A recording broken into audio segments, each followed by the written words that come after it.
अर्थसहाय्य योजनेअंतर्गत भूमिहीन लाभार्थ्यांना जागा खरेदी करण्याच्या करता 50,000 रुपयावरून 1 लाख रुपये आता देण्यात येणार आहे।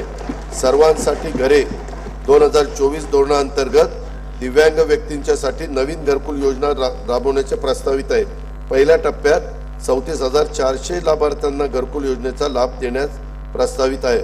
प्रधानमंत्री आवास योजनेतील सोलापूर जिल्ह्यातील रे नगर कुंभारी प्रकल्पाच्या 30,000 घरकुलांपैकी पहिल्या टप्प्यातील 15,024 सदनिकांचे वितरण माननीय पंतप्रधान श्री नरेंद्र मोदी यांच्या हस्ते करण्यात आले आहे।